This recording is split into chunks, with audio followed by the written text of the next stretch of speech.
Thank you. Okay, Prynhawn da, everybody. Good afternoon, everyone.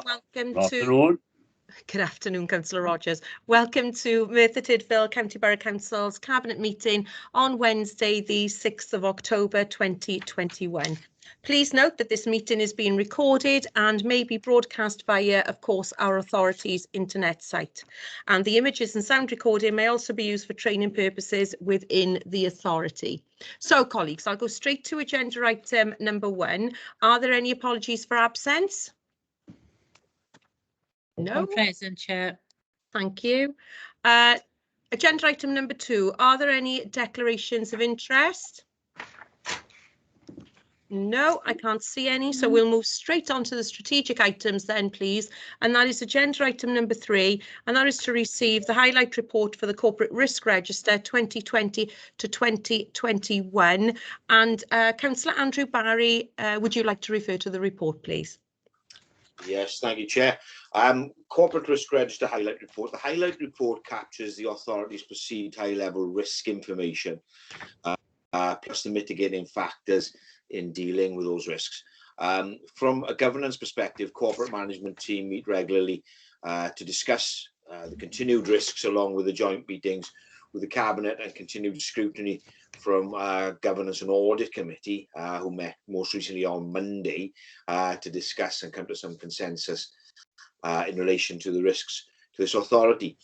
Referring to the report, you'll see in Appendix 1A the risks that could impact on our ability to achieve our well-being objectives, 1 to 10 with dual risks at 1 in relation to short and long-term finance, approved a Cabinet on the 29th of January, and at 5 with capacity, split general capacity to retain staff and the capacity to deliver our statutory requirements.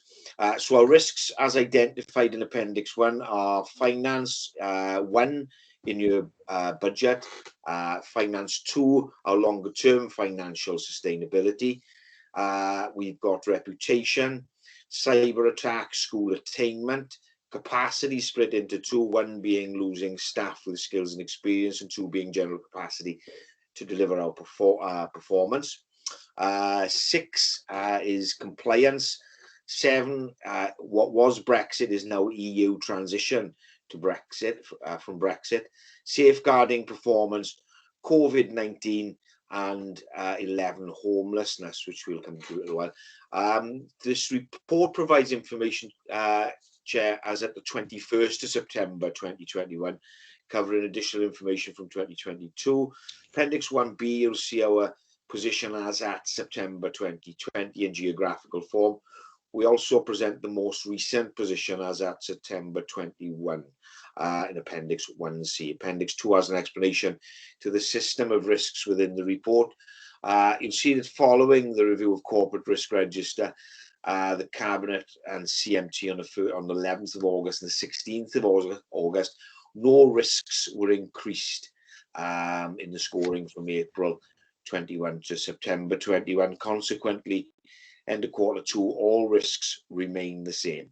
There are several risks that have been reduced from September 2020, shown in Appendix 1A. Finance has been reduced from red to amber. Finance 2 has been reduced from black to red, so from catastrophic to critical. Reputation has been reduced, and EU transition has been reduced as well. Homelessness has now been identified as a new risk. The risk being identified and included because of the work carried out by both councillors Geraint Thomas, initially and focused on by Councillor Kevin O'Neill. The impact of that inclusion cannot be underestimated on both finance, resource and reputation. Shown in the papers are 4.6, 4.16, the description of the risk and mitigating factors at 4.17, score of 5 for impact and 4 for likelihood, placing homelessness alongside cyber attack, performance and COVID-19 as catastrophic risks to the authority. Recommendations, Chair, 2.1, progress on the management of our council's corporate risks and highlight report for the Corporate Risk Register be approved. I move, Chair. Thank you, Councillor Barry. Do I have a seconder to that report, please? Yes, Chair. Councillor O'Neill, I second that report. Thank you, Councillor O'Neill. Okay, colleagues, are there any questions? No? Okay. Are there any comments or observations on this report? Councillor O'Neill? Yes, first of all, I'd like to congratulate the authors who've pulled this report together. As a cabinet over the recent weeks, we've had considerable conversation about our risks. In simple terms, not managing our risks and not managing our group objectives and not managing stuff effectively will stop us getting to where we want to be as an organisation. So this is really important. I will say this is the first time that I've been challenged about risk by a constituent. I've actually had a phone call from a constituent about the homeless risk. First of all, they were reassured it was there, but also they wanted further detail in relation to what we were doing.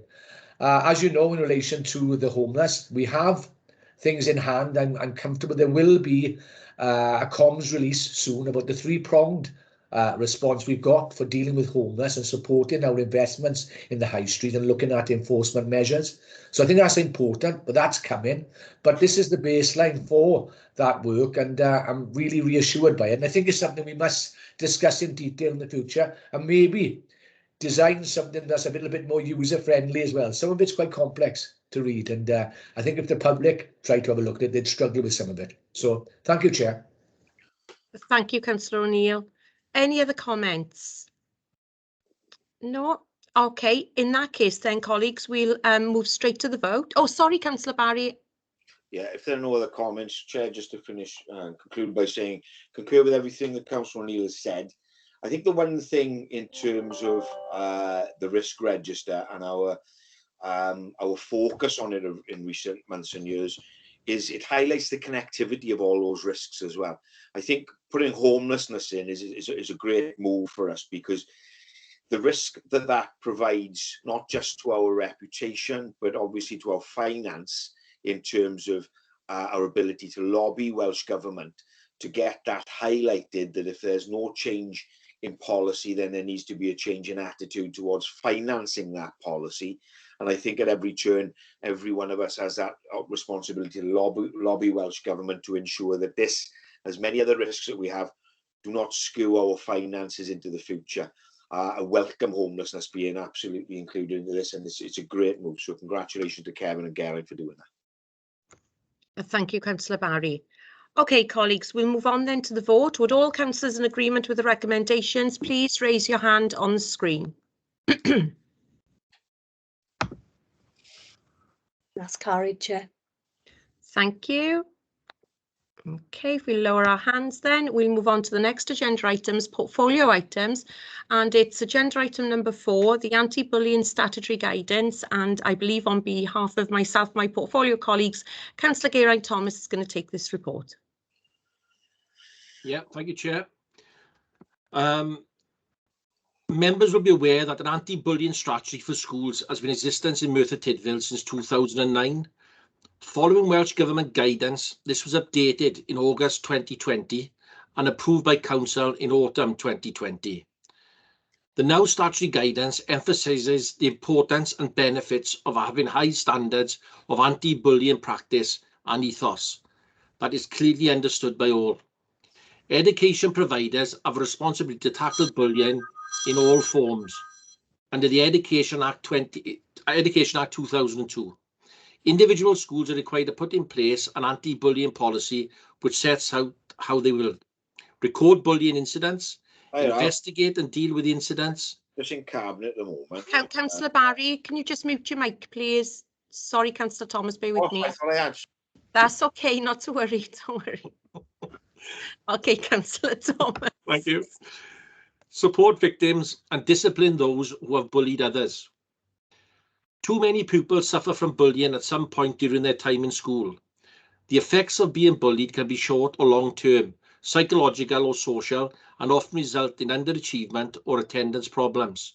Certain groups of pupils are at a higher than average risk of being bullied, including pupils with additional learning needs or a disability, lesbian, gay, bisexual and transgender pupils, and pupils from a minority ethnic background.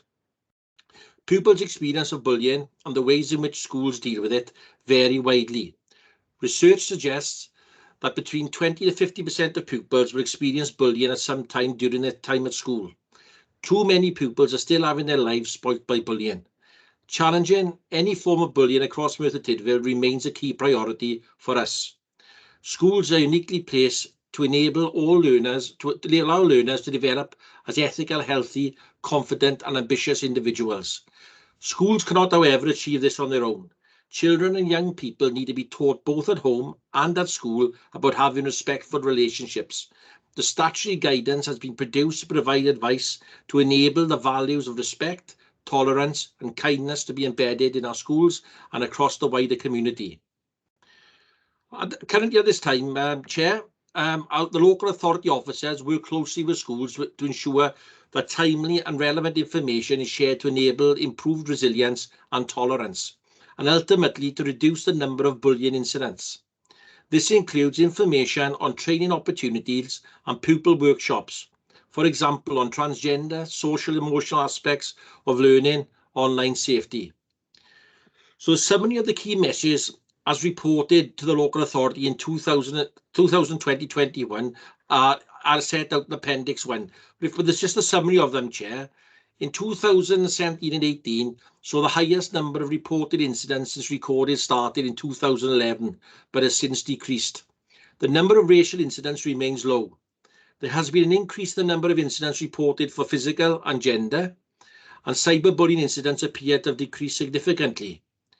It should be noted that incidents reported during the past two academic years will have been affected by lockdown and children and young people not being in school.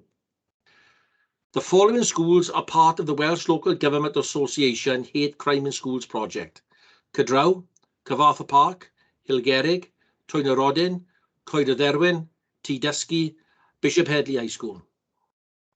The project is funded through the Welsh Government European Transition Fund and is part of a suite of additional support being provided over the coming months to help to prevent incidences and mitigate the effects of hate crime in Wales. This project will provide workshops for pupils delivered by Show Racism the Red Card and training for staff by SAPIR. The delivery date has had to be postponed due to COVID-19, but the funding remains in place for this project and now will be delivered this calendar year. During Anti-Bullying Week in 2020, the annual student conference was held with a variety of workshops being delivered online. 96 pupils from 9 primary schools and Greenfield Special School attended 10 workshops over the week. Topics covered resilience, staying physically and mentally well, hate crime and bullying. The company Bullies Out delivered a workshop called The Jar of Kindness, and the Healthy Schools Partnership work with pupils to update the local authority child-friendly anti-bullying policies and learn how anti-bullying messages are linked to children's rights. The local authority has reaffirmed its commitment to develop the positive behaviour support programme. All schools now have staff trained in PBS and annual refresher systems in place. Discussions have also been held as to the local authority becoming licensed through the system to improve long-term sustainability of the approach. And Chair, where we want to be, our aim is to support schools to develop a school environment where children feel happy and safe. Diversity is respected and healthy debate is encouraged. This will ensure that pupils are more ready to learn. Reduced numbers of bullying incidents reported across all schools. All schools to have the appropriate number of emotional literacy support assistants employed to support young people. The local authority to become an accredited facilitator of positive behaviour. So, Chair, as you can see, it's a very important policy for the local authority.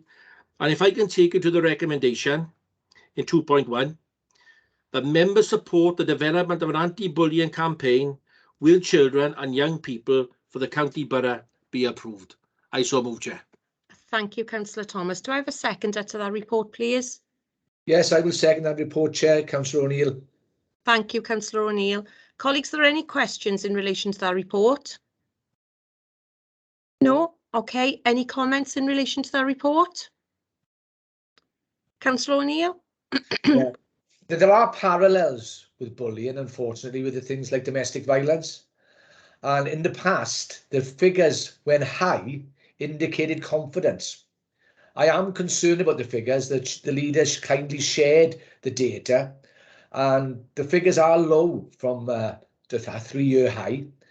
How we correlate that with COVID, I don't know, particularly the cyber figures, which we know nationally are very, very high. So I think there's some work to be done in relation to the gathering of data, which is important. Obviously supporting schools in these matters. Both myself and the leader have been subject with their families, and I think if you remember, leader, I referred an issue to you earlier on this year, which you resolved. So it's an ongoing thing, and my experience as well is often involved with young girls, and they have a lot of issues to deal with, particularly with social media and the challenge on them now.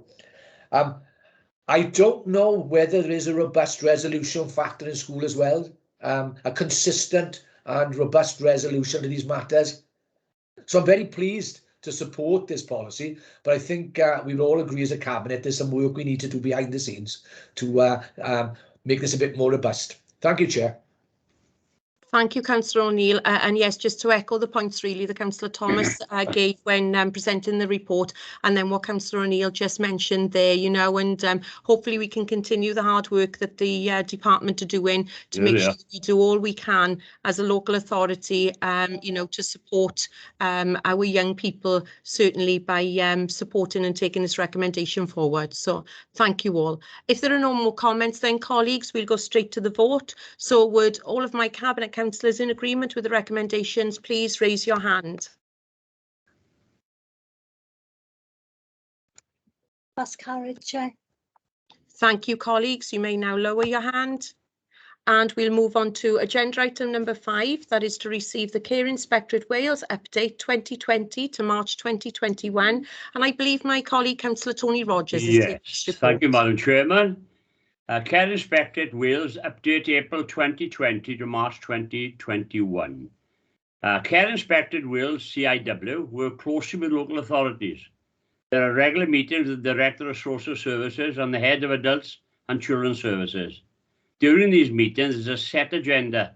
An inspector consider the performance, inspection reports and annual report from the local authority.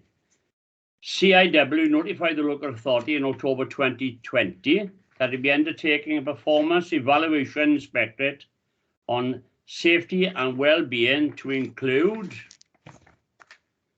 review of early help, review of care and support, review of transition between services for children and with disability. At 4.0 to 4.1, you'll see the summary of strengths and areas for improvement in line with principles of the 2014 Acts. Then you have the details and observations in the body of the report. And then Then you have followed by 5.0 to 5.4, the next steps. Adult services and children's services will continue to monitor the service developments via action logs. Audit programs will report our understandings of the impact of changes to service areas and allow us to be fluent and adaptive. 5.2, social service will continue to work closely with the CIW to support its continual journey of service development and response to the changing needs of our local community. Social service will continue to champion and engage in partnership working to promote positive outcomes with its local community. CIW continues to work closely with the social care Wales to support improvement in social care services.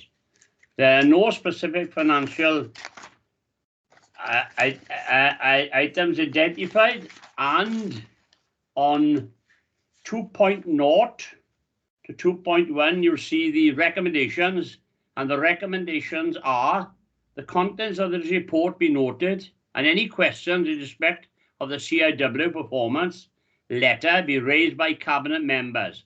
I so move. Thank you. Thank you, Councillor Rogers. And do I have a seconder for that report, please? Yes, I second that, Chair. Thank you, Councillor Hughes. Colleagues, are there any questions in relation to this report? No? Okay. Excuse me. Are there any comments or observations in relation to this report? Councillor Hughes.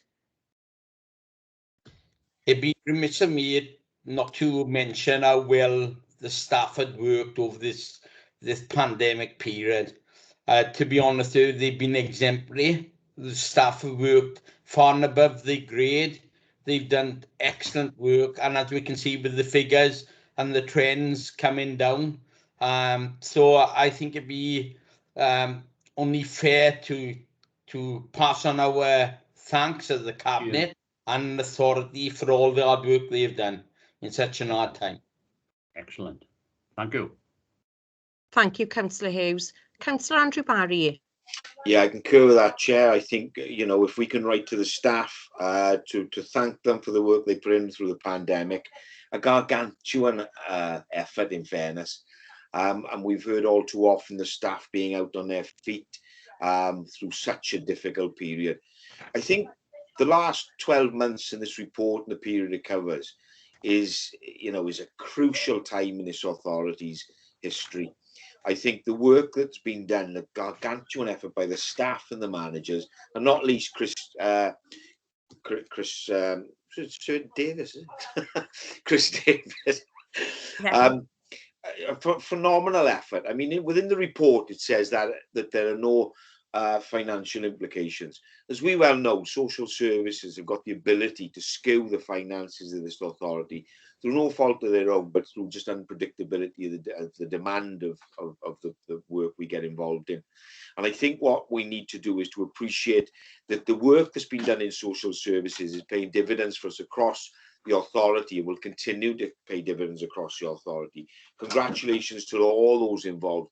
And now that Tony's got the helm there, I'm sure he'll do a similar job to Chris and just keep that good work up. Phenomenal effort by everybody. A great report. Thank you, Chair. Thank you, Councillor. Can I just say that having been cabinet member for social service for a month, it makes me very, very proud to think of everyone who's working there from the top to the bottom. It doesn't work otherwise.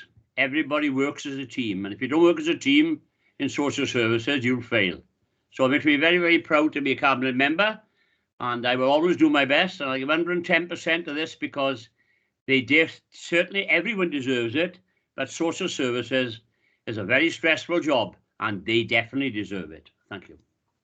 Thank you, Councillor Rogers. Really, I don't think there's anything I can add to what you, Councillor Barry and Councillor Hughes have said there, and I'm sure those sentiments are shared by Councillor O'Neill and Councillor Thomas on behalf of us as cabinet members, really with regards to the staff and your report today, Councillor Rogers. Colleagues, are there any other comments before I go to the vote? Thank you, Councillor Hughes. Well done, I am Councillor Hughes using the emojis there. Okay, thank you for all of those kind words expressed to that department. And colleagues, I'll now take us through to the recommendations then. They've been moved and seconded, and so we'll go straight to the vote. With all those in agreement with the recommendations, please raise your hand on the screen.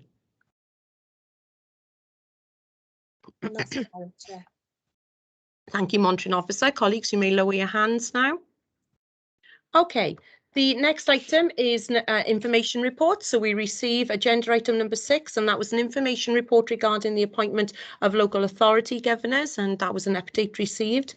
Agenda item number 7 is any other urgent business, any other business deemed urgent. Councillor Barry and I have got our tongues twisted today and we can't get the words out. Any other business deemed urgent by the chair? Well, I have none, so all that's left for me to say is diolch yn fawr iawn. Thank you all very much for this afternoon's cabinet meeting. I shall see you all later at full council. Thank you very much. Thank you.